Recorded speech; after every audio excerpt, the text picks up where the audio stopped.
welcome back to the channel. Thanks for tuning in with us again today. I want to talk to you today a little bit about jerkbaits. I know I've already covered this topic before, but I'm a jerkbait fiend, love to throw them. The great thing about a jerkbait is it's very versatile depending upon how you fish it as far as water temperature goes. So, you know, whether you speed up your retrieve or slow it down, or sometimes you have to let it sit longer to get those bites. Well, what I will tell you, my rule of thumb, is that I probably fish a jerkbait faster first, and then I slow down, and I kind of let the fish tell me. For instance, there's a lot about a jerkbait or crankbait that you can learn, you know, from the way the fish bite it when you do get that bite. For instance, we'll take a jerkbait here. This is a Rapala deep. This goes to about 7 or 8 feet. So the way that, you know, the fish bites the jerkbait can tell you a lot about how they're hitting it. For instance, if a fish comes up and hits it like this and he has it sideways in his mouth, that will tell you that the fish is hitting that on the paws. So whenever that jerkbait's turning side to side, when that jerkbait turns and that fish has it sideways, he's hitting it on the paws. If a fish has the hook in their bottom lip, like that, a lot of times that will tell you that the fish is going down to get the bait, coming down on the bait. Typically, you want to fish a jerkbait over their head. So if the fish are suspended in, say, 6 foot of water, you want to throw a jerkbait that goes down to 4 or 5. You want to keep this just above their head, because but suspended fish, they want to feed up. Now, one thing I have to tell you about it, doesn't matter spring, fall, summer, whenever, when you have clean water, you really need some wind. You don't need a lot of wind, but you need some wind to break up that surface, to make this bait a little bit harder for them to see and trick them into biting. So in clean water, I'm going to go with more of a natural pattern like this here, just something a little bit more natural. When we get into dirtier water, I'm going to throw more of a clown color, something that's got, you know, put off a little flash, it's got a little chartreuse in the back, red in the head, gold on the sides, something that's just going to be real visible in that dirty water. And then in kind of a neutral water, you know, kind of just a stained water, I'm going to go with a shad pattern, maybe with a little chartreuse on the side, maybe not, just depending upon how stained that water is. Now, there's a few modifications that I do. One, occasionally, I will put the feather on the back hook, and that is occasionally.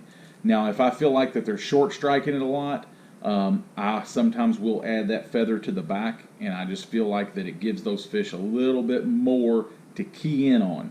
When that bait's moving through the water, they want to key in on that feather a little bit, and it just helps you put a few more fish in the boat, get a few more bites. Second thing is, a lot of baits will fall nose first. I prefer them to actually fall tail down. What I will do is I'll get some just light gauge lead wire from the craft store and wrap that around the hook, on the back hook, and just 2-3 wraps, nothing major, and that's going to get this bait to fall slightly tail down. It just looks so much more natural for that to fall tail down. Go to twitch that rod, it's going to shoot up, which just looks like a dying shad. So those are a couple modifications I do. The Rapala hooks straight out of the box, no modification there. I like the hooks they come with, sharp. These are some sticky boogers. The other jerkbait I throw a lot is going to be just a Strike King KVD jerkbait. I like this size, the 2-hook versus the 3-hook model, but you know, cadence is everything, and that's just how you're working that bait, how fast, how long you pause, and those are things you just have to work out. I wish I could tell you this is the right cadence to use, but unfortunately a lot of times it depends on the day, and a lot of times it depends on the water temperature, and sometimes every fish is a little bit different. So give them a try, guys. Got a little video here. You're going to see us fishing a jerkbait. They're not good for just one species. You know, we catch smallmouth on them, largemouth, stripers, drum. I mean, there's so many different things, you know, we catch on these jerkbaits. Very effective bait. Jerkbait, very, very versatile, but it takes the wind in that cleaner water. Guys, give it a try. I promise you, if you play around with these jerkbaits, you'll find one you really like, and it'll make you more effective on the water.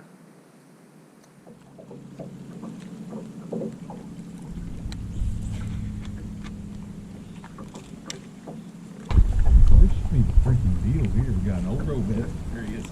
Got him. Good one. Let's hang it up though, but I got him. Smallie, I bet. Smallmouth. Smallmouth. Chop, chop, chop. Big smallmouth. No, little. No, little. Boom, baby. Chop. Good one. Watch out, buddy. Hey, what are they called? Whoever holds it is smallmouth. Not a big one, but he is a pretty one nonetheless. Seen the wind picked up. Boy. And we're fishing like a little channel bend where the channel and the point meet. Picked up the old jerkin snatch. Seen that wind picked up, and I thought, I bet I can catch one on this.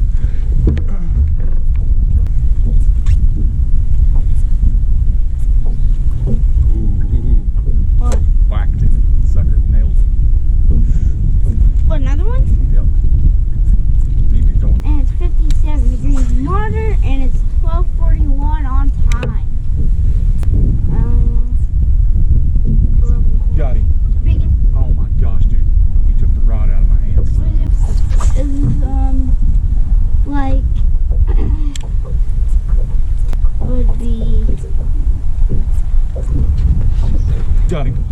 bigger. Big one. Don't let. It's a big one. What is it? What is it? It's a striper. Striper? That's what smoked a while ago, I bet. Striper? This one is fine. Big old striper. So it ain't just, he's got a small mouth, But he ain't no small. just not the right kind of small mouth. It's a striper.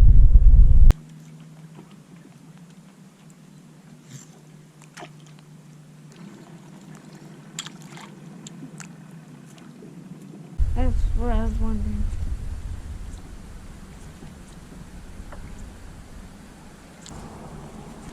Come on, dude. Yank it for it. Come on.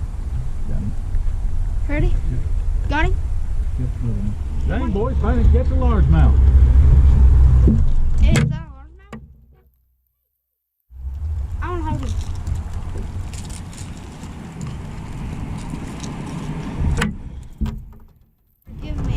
Give me the hoe.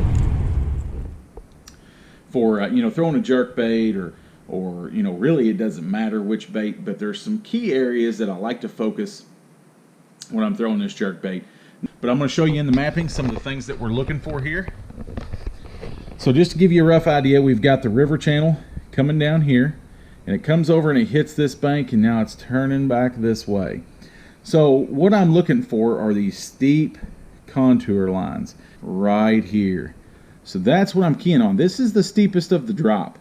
Now, where I'm going to start throwing this jerkbait is going to be all the way out on this point, because these fish could be relating to the channel, because it's not that great of a distance from this point to the channel edge. So they could be relating to this point, they could be relating to the channel edge, but most likely they're going to tuck somewhere between this channel bend and the end of this point. That's going to be kind of my high percentage area to get a bite on a jerkbait. Now the other high percentage point is going to be right where the channel meets the bank. So the channel turns in right here, and the bank is over here. You know, right where it turns in, that's going to be another high percentage area. Another one is going to be right where these come together. So we have the flat, we've got the bank, we've got the channel, and they all come together right here in this one point. This is going to be another high percentage area right in here. So I wanted to kind of show you guys at least a little bit of the areas that I look for. You know, your mapping can teach you so much and can show you so much about where you're getting your bites at. So again, guys, thank you for watching. Thanks for tuning in. Please like, comment, subscribe, all that good stuff. And until next time, we will see you on the water.